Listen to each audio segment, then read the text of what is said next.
to be your host for today.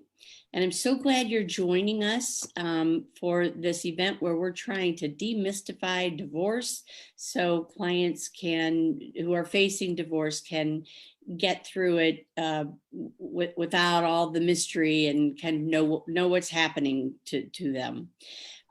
We will be having this event on the first and the third Friday of every month at 1 p.m.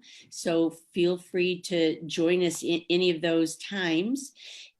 Each time we meet, I'm going to be interviewing an expert who has some relation or is used often in a divorce. So you can hear from an expert on many different topics, but they're all divorce topics. You can also ask questions via the link, the comments link that you see on the Facebook page, or you can put it in, or you can put it in the chat box, and we'll try and answer your questions if we can. If you find this conversation helpful, please continue to follow us on the first and third Friday. And we're also posting these links on each episode on YouTube. So if you need to review it for somebody else, they can get to it via YouTube. So enough of the housekeeping. Let's get on to the expert that we have today. And we're so lucky to have her. She is I'm going to bring her bio up here to read from because I want you to know all about her. She is an author and a therapist and a business executive. So she has all of those backgrounds going for her in coming up with 3 tips for divorcing couples when it comes to trying to have an emotionally intelligent divorce. And I would say, even before getting into your bio here, Roberta, let me tell you your name. Hello, Roberta Moore. Hi. And she's the founder of EQI Coach and the author of Emotion at Work, Unleashing the Secret Power of Emotional Intelligence, which is an awesome book, which you can pick up, I'm sure, on Amazon, anywhere. And she uses her extensive background in these different worlds to give us some tips on how to harness our emotions at work and at home or during divorce decisions so that we have the best of all worlds. She is the 2020 Enterprising Women of the Year Award winner. So congratulations on that, Roberta. Thank you. And she's appeared in publications ranging from Forbes to St. Louis Small Business Monthly. She's also a sought after speaker. She's a great speaker and will be speaking at the 2020 Society of Psychologists in Management Conference. She has taken the time to think about this topic and narrow it down to 3 tips for emotionally intelligent divorces. And then I will be asking her the question I ask all of our experts, which is if you could give one piece of advice, but it can be a 3, all right, to a good friend who's going through or considering divorce, what would that be? So without further ado, let me introduce to you Roberta Moore. Hi, Marta. Thank you so much. You're the host with the most. Oh. I'm very excited to be here today. Thank you for having me. Great. And we're excited to learn from you. And I can tell you that in my experience with over 14,000 divorces and 4,000 mediated divorces, particularly in the mediated divorces, I can actually see it happening in front of me. I can actually see husband and wife going back to 3rd grade emotional work right in front of me, just dropping out of their, oh, I'm the vice president of this company, back into the playground in 3rd grade. And how did they manage there? And they're using those skills to try and manage coming up with decisions of how to divide property and how to handle the children and financially, how are they both going to move forward after the divorce? So your emotional IQ is really important in divorce, and divorce has a way of just knocking you off your feet into not an intelligent place, and where you revert back to almost reptilian man, and you are not your own best friend at that point. You're not your own best advocate at that point. So let's check in with the expert to see what kind of tips she has for us in how to handle a divorce with emotional intelligence. I'm going to turn that over to you there, Roberta. Thank you, Marta. So, your emotional intelligence, people ask me, what is it? And I like to explain it this way, even though keep in mind that this goes back to Aristotle. Aristotle is actually considered the father of emotional intelligence because he said, it's okay to be angry. However, you have to be angry in the right way, with the right amount of intensity, at the right time, for the right purpose. That part's not always so easy to do. So my definition personally of emotional intelligence would be, if you imagine you have a card deck and each card in the deck represents a different emotion, you can shuffle those emotions. Let's say you're in a situation that's heated, because I bet you see this all the time, Marta. It's, in my experience, it's usually one of the partners that wants the divorce. It's hardly ever mutual. Yes. So it becomes more about power and control, because somebody's Yes. always one up, somebody's one down. Yep. So you're less in control of your emotions. And when you get triggered, when that reptile brain, the amygdala, gets triggered, if you could intentionally and deliberately choose which emotional card you're going to play in that moment, you would be better off. You would be more emotionally intelligent.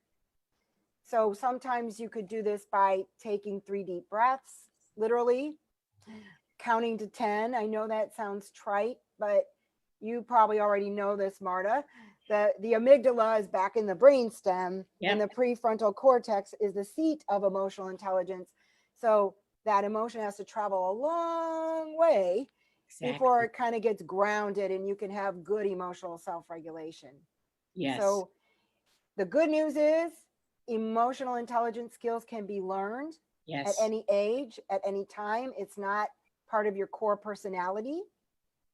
When you were talking about how people regress. Yes. We all regress, but if we could regress consciously, realize we have regressed, wake ourselves up, and play the right card, we wouldn't self-sabotage so much. What a great explanation of what a great visualization you use with the card deck, because we do have so many emotions, and 52 cards in a card deck. We have so many to choose from, and what I see happen to clients is they get stuck on one card, and they play that card on everything that happens. And so it's, even in litigation, as well as mediation, they get stuck on that one card and they just keep repeating it. And it may be appropriate for one issue, but not appropriate for the other issue. So something that's a molehill turns into a mountain, and vice versa. And it's not logical. Actually, that is exactly the reason I went back to get a master's in marriage and family therapy. After I was already a lawyer for probably 5 years, and I was practicing mediation, divorce mediation, and I saw multi-millionaires arguing about spoons and forks, and I'm like, you could buy Williams and Sonoma. What? I don't go get all their spoons and forks for less money than what you are spending arguing with me, or arguing in my office about spoons and forks. And I would point that out to them ever so gently, not in a mean, not in a, oh, you stupid, but in a kind way, saying, we've just spent 20 minutes on the forks at the cabin. Do you want to spend your money that way? At $350 an hour, is that really what you want to do? Or did you just get stuck and I need to help you move forward? No, I'm not stuck. And when I get done with the forks, then I'm moving on to the spoons and then I'm moving on to the knives. And I'm like, they didn't teach us this in law school. Hello. I don't know what to do with you people. You're so emotional and so not intelligent. And yet I know you're intelligent people. And it's hard to get them unstuck. And wow, the deck of cards is just a great example. For me, that I'm going to use them myself, I selected a card and I'm putting it in a situation where it might not belong. It might, but it might not belong. And I need to use my prefrontal cortex to decide, Right. is this the right response to this, or am I over responding, or am I regressing, or is there a better card that I could use that wouldn't have the bad effect that this is having on me right now? Exactly. So what a great explanation. I'm glad you like that. Yes, I loved it. Thank you. Other tips? Well, just building on what we're talking about, that the amygdala, Yes. as you correctly said, comes from cave people days. Yeah. And it was there for the purpose of survival of the species only. So it was there to get the adrenaline and cortisol going so that we would run away from the saber-toothed tiger. Yes. And we still have that aspect of our brain, even though the human brain has evolved way past that in this time. In those moments, though, when we feel threatened, see, the amygdala does not know the difference between a valid physical threat to our life and just a psychological threat. Like who gets the forks or the spoons or the knives. It doesn't know the difference. So it just kind of explodes. It's like a big alarm. It just gets triggered and it goes off. And so the idea would be, can we keep that from triggering? Which is called, as you know, Marta, emotional self-regulation. One of the ways that people who are uncoupling, remember in divorce, one wants to uncouple, the other one doesn't want to uncouple, is if you could work on a sense of independence. Say you're the party that's being left behind and doesn't really want the divorce. I'll give you a tip for each partner. That person can work on their own independence. And that's a skill that can be built. And learning to not need so much emotional reassurance from their partner, because that's probably the big threat, losing that sense of emotional support. Yeah. Because that is usually what happens, right? The person who's leaving stops emotionally supporting the person who's left behind. Yeah. And that person left behind panics. Yes. Correct. We even have not legalese words, but just among divorce lawyers, words for that. And we'll explain to another lawyer, oh, this person was the leavee and this person was the leavor, right? Got it. Okay. And to other divorce lawyers, that means a lot. Just saying, oh, she's the leavee, he's the leavor. Oh, okay, that explains a whole lot about this behavior, without saying anything else about why and how long they're married, how many kids they have. Just being the leavee tells someone experienced in divorce a lot about what's going on at the table. Right. That really doesn't have anything to do with the divorce per se, or what is best for that person. They're just reacting as the leavee. Yeah. So the leavor could do well to have more empathy skills. Yes. Empathy being defined as, could they put themselves in the leavee shoes? Yeah. Try to imagine how the leavee is feeling. Yes. And then maybe have some compassion. Yes. And respond accordingly instead of reacting through the reptile brain. Yes. And when I've seen that happen in mediation, because I have them both in the room, I have seen that actually melt the iceberg that has been built up between the two of them. I have them sit across from each other, and I sit across from them, like in a triangle. Right. And there's an iceberg between the two of them. And so I see that iceberg start to melt with the slightest amount of compassion from the leavor to the leavee. So yeah, absolutely right. it's like I can feel that coldness coming over to me, it's melting, and it helps them so much. I think really with your deck of cards example, I think it helps the Levy pull a different card out Yes. and be able to play from that card instead of the amygdala. I'm going to be, let's say it's wife's a Levy. That's what I started with. I'll have people worth millions of dollars, and she thinks she's going to be a bag lady under the bridge. Yes. And it just takes it to the nth degree. And I'm like, you've got $5 million in the bank. You're never going to be living under a bridge unless you build it over your house. So the house that you wanted to build. So no, that's never going to happen to you. But there's too much money here for you to be a bag lady. But that's, that's their primal fear. Right. That is a Being primal away fear. from the group. They're right. being taken away from the group, and cast out on the tribe. That group? Yeah, cast out from the tribe. Exactly. Yes. Yeah. Great tips. Any others? Well, remember, you touched on this already, Marta. Emotions are contagious because we have mirror neurons. Mirror neurons, as you already know, fire on when we watch somebody else doing something. And those mirror neurons helped us when we were children to build skills like empathy and language skills. So if both parties, and especially the leavor, can be conscientious that they're going to, whatever mood they have, if they're the most emotionally expressive partner, they're going to transmit that mood to everybody else in the room within 5 minutes. Yes. So that if they can be conscious of that and, emotionally self-regulate, yes, to transmit a more positive mood instead of a negative mood, things probably would go better in the mediation. Yes.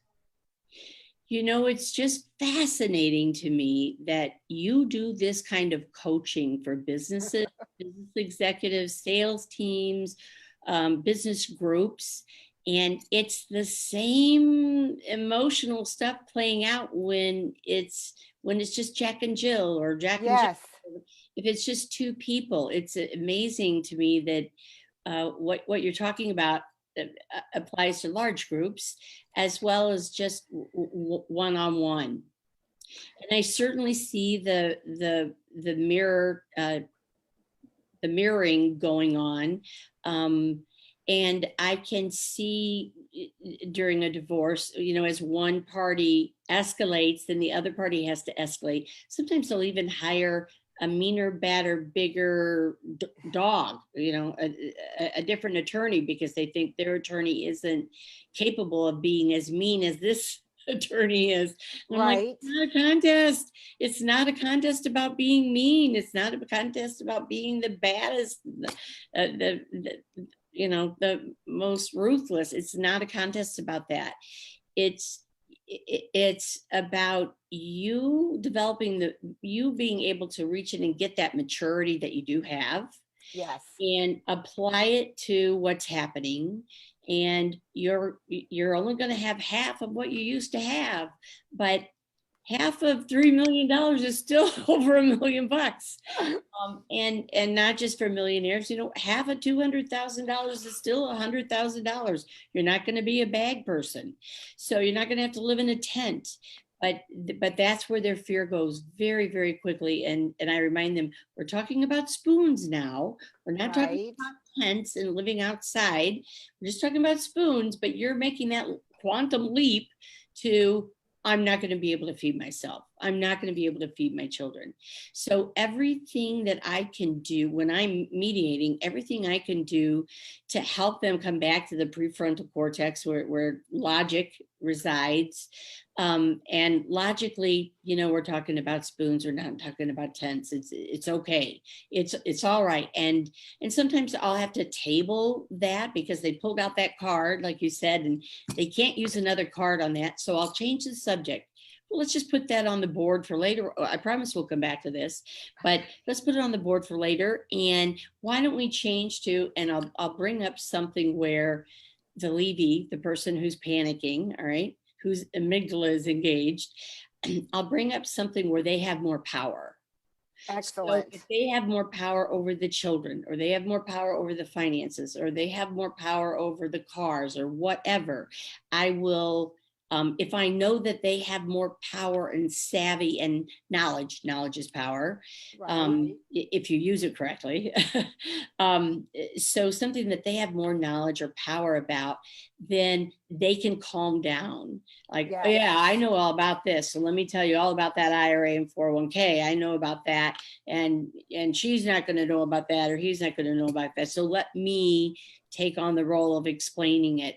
And that can help them substantially get more regulated and not think, oh, if I don't get these spoons, I'm not going to be able to survive. Yes, you are. You have all sorts of other things besides spoons, and they're easily replaceable. So yes, couldn't agree more with you. You are on it. In fact, I'm thinking you sound like you've mediated 10 to 15 cases.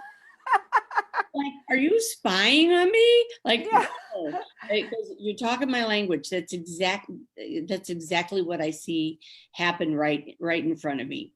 That they didn't teach us in law school. And, they didn't teach us how to handle that. That's great. It's good that you went and it's good that you saw that, Marta, and then you went out and got that knowledge so you'd have it. Yes. Yes, it helps me on a daily basis in my personal life as well as my business life. So could I ask a question about what can we do besides reading your book?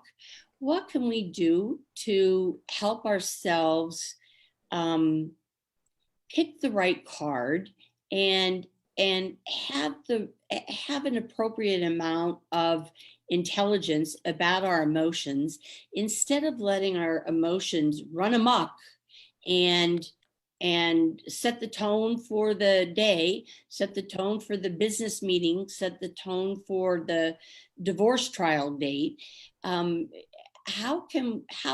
Is there a way that we can, or a part of the brain that we can draw from to help us overcome that thing that happens when we panic? Great question, Marta. So I know you asked even if they don't read my book, but there is an exercise in my book that's a cognitive behavioral exercise called the ABCDE exercise. And it's exactly what you're talking about, trying to get yourself to switch to the prefrontal cortex and switch out of the amygdala. So one thing would be to recognize, and this would be great for the leavee, that the amygdala always goes to the very worst case scenario.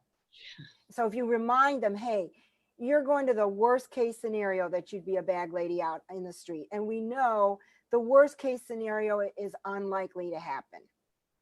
And if you can think about how you would handle it, if the worst case scenario did happen, then you'll be ahead of the curve. So a person might sit down, and I would say to journal this out or bullet point it out. Okay, knowing myself as I know myself, when I go into the courtroom or I go into the mediation or whatever, what is most likely to trigger me? I've known my partner for some amount of time. I bet I can guess what they're going to say or do. And I'm going to bullet point out, what could I say or do when they say or do that, so I remain calm? Because as you showed with your hands before, Marta, the person who escalates is actually losing it. The trick would be to stay down here. Yeah. The person down here if you can stay calm, you'll have more power. Yeah. So perhaps you tell yourself, I'm going to stay. I've even told clients, sit on your hands if you have to, so that you don't talk. And you breathe, maybe breathe 3 times, count to 10 to slow everything down, regain your composure, instead of just blurting something out that later you'll come to regret. Totally agree. You need a fourth profession here. Like, you're not busy enough.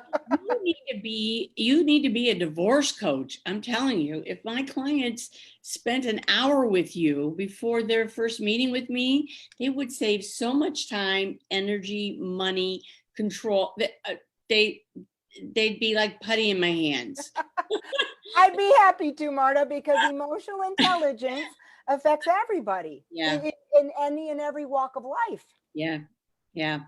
And I can testify to that with certain clients who are trust fund babies. All right. They got X amount of $10,000, $20,000 coming in every month. It's not going to end. They don't have to work to get it. I'm not very far from Washington University. I'll have university tenured professors. They can't lose their job. Hello, if they don't work or they do work, they still get this amount of money because they're tenured. Right. Flip into, I'm in the sandbox and I'm all by myself. So I see it, they're flipping into what's the worst possible thing that could happen. Mm-hmm. And it just pervades their life. And so every phone call is, when I call them to say, okay, I got a letter from opposing counsel, this is what happened, well, what's the worst case scenario about that? I'm like, why don't we talk about the best case scenario? Okay? We'll come to the worst, I promise. But let's talk about what good happened there. You just got X, Y, Z, and that was your main goal. And if you get your top 3 of a list, you're doing great in divorce. And so you're not at what's the worst thing could happen. Well, it would be somebody presses the red button and we all go up in nuclear flames. Right. But that's not where you are. Here's what the judge said. So let's talk about the best things and what you can control and how you can ride with that, how you can roll with that. You don't have to fight it, how you can roll with that. And you can roll that into the new future that we're trying to create for you. And you're smart enough and intelligent enough to do that. So let's stay there instead of what's the worst case scenario. Right. I do have those clients that's how they always answer. And I want to take those words out of their vocabulary. But really I want to take that thought out of their head. Right. And reassure them on the other side of the head that, not that I'm talking about the right side of the head, but reassure them that, wait a minute,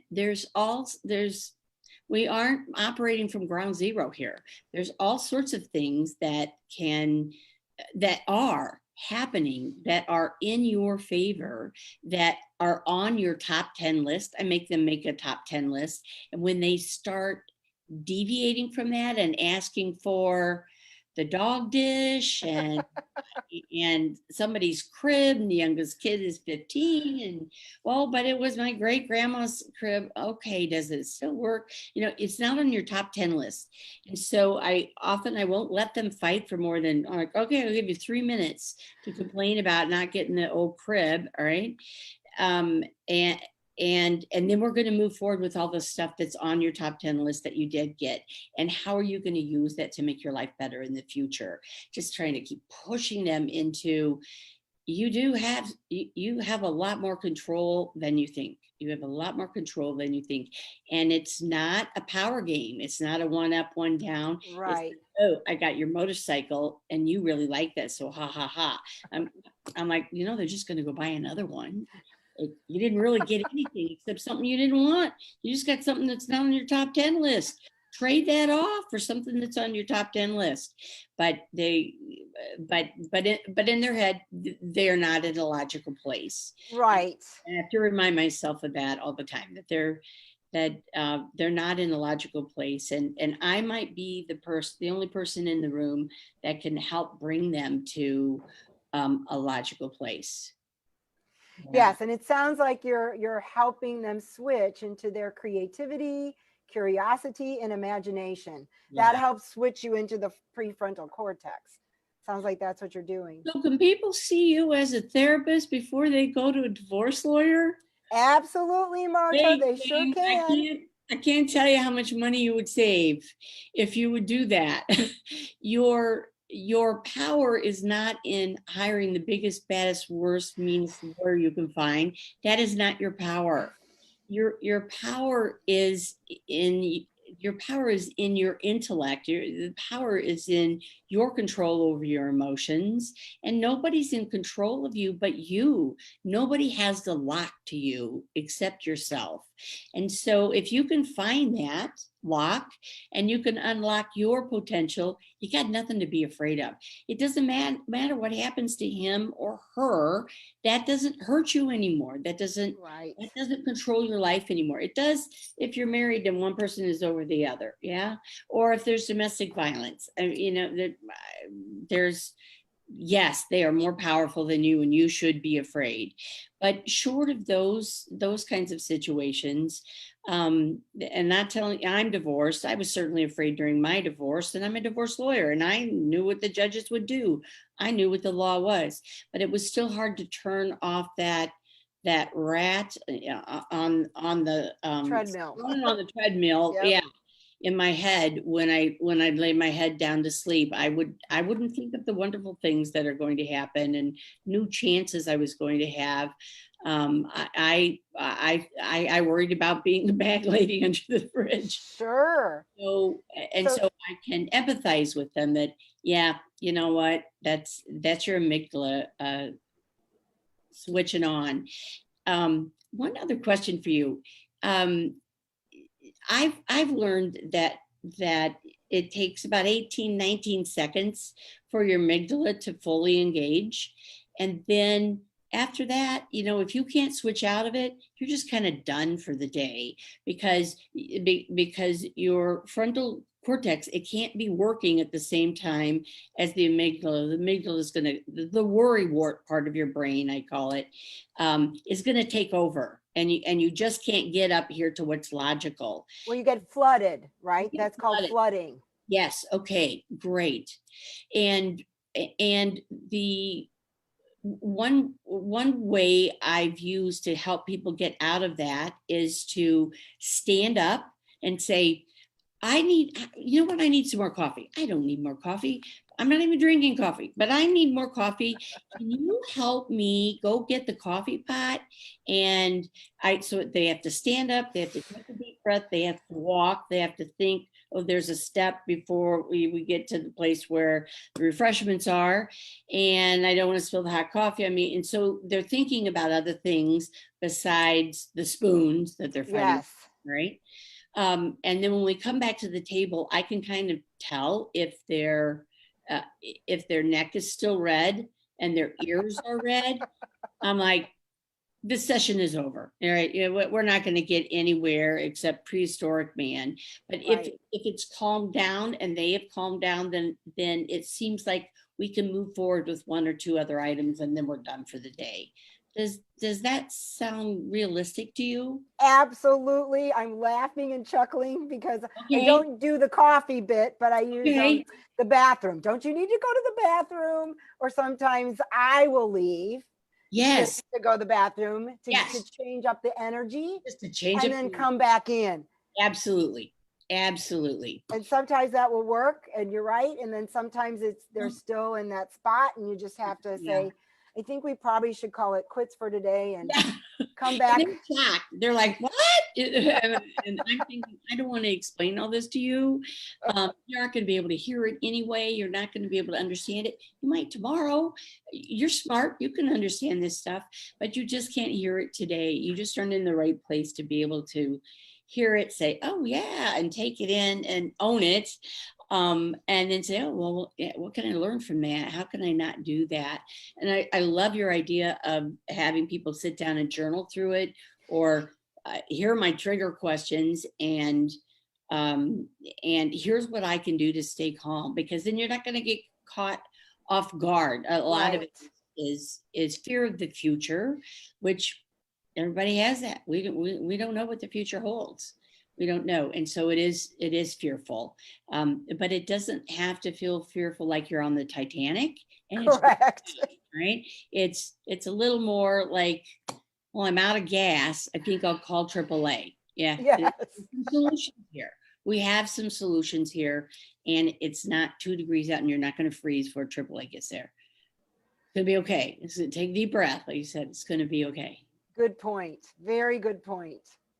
Well, I'm so glad to know that when I can't handle them, I got some place to send those clients. You sure do. They're welcome here.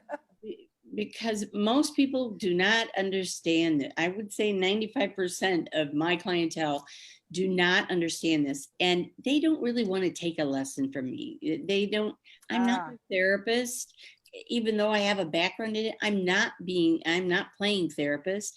I'm not their therapist, and I'm not going to help them get one over on their spouse either. I'm a neutral party in the room to try and keep the mirroring down and keep everybody kind of with their feet grounded in Mother Earth, or their feet grounded in the grass, that, hey, it's going to be okay. I'm just making decisions that may be as easy as Cheerios versus Rice Krispies, but it feels like the Titanic, all right? It feels life and death. Yeah, it does. It sure does. And how important that message is to people that are considering divorce in the future. I mean, what a gift on a silver tray you've given us. Thank you very much. Here's what to expect. It's normal. Don't get freaked out by it. It's your normal instinct. But you're not pre-Magnon man. You're not there. You got lots of resources around you. You have people around you that have this information that can help you sift through this information. And how can I use this to help better my life? And how can I use this to save myself? So I don't feel like I'm drowning, or overwhelmed feels like drowning to me. So there are people like me and Roberta out there that you can call, that we get this, and we can help normalize your behavior so it doesn't work against you. It works for you. That's exactly what I say, Marta. Learn how to have your emotions work for you instead of against you. Instead of against you. Great. Well, thank you so much. Our time's up. We went a little bit over, but I think it's worth it for the great tips that they're getting from you. Appreciate it. And you can contact Roberta. You tell me the contact. I think my secretary is going to put it at the bottom, but why don't you tell me how they can contact you while we're actually talking here? So my therapy website, because I have two different websites, my therapy website is www.consciouschoices.com. CONSCIOUSCHOICES.com. Or you can simply telephone me. I am in Clayton, Missouri, even though I have a different area code, but you can use 828-329-0431. Can't recommend it enough, folks. All right. Thank you so much for your tips and your wisdom, and hopefully people are taking deeper breaths, and who are watching, who are facing the crisis, right? Of course, and they feel all alone. You don't need to feel all alone. There are people out there that can that can help you develop the skills that you need to go through it, and then you have those skills the rest of your life. That's right. No one can take them away from you. They're portable. Yeah, you're gonna use them. It's gonna come in handy. All right. Well, thank you so much. Thank you, Marta. And if you're watching, please follow us. And 2 weeks from now, I'll be talking with Jason Bollinger, who's a CPA and I forget all of the letters behind his name, because he has so many letters behind his name, but he's what I use him for in the divorce process is business valuation. He can also do CPA work and help you figure out when you're going to run out of money, but above and beyond what other CPAs can do, he can help value businesses or value assets that other people can't value. And he works for Brown Smith Wallace, and we'll be learning about asset valuation the next time we meet. So thank you again so much, Roberta, and thank you for everybody that's listening, and wish you the best until the next time we meet. Thank you, Marta. Right back at you. All right. Thank you. Bye. Bye.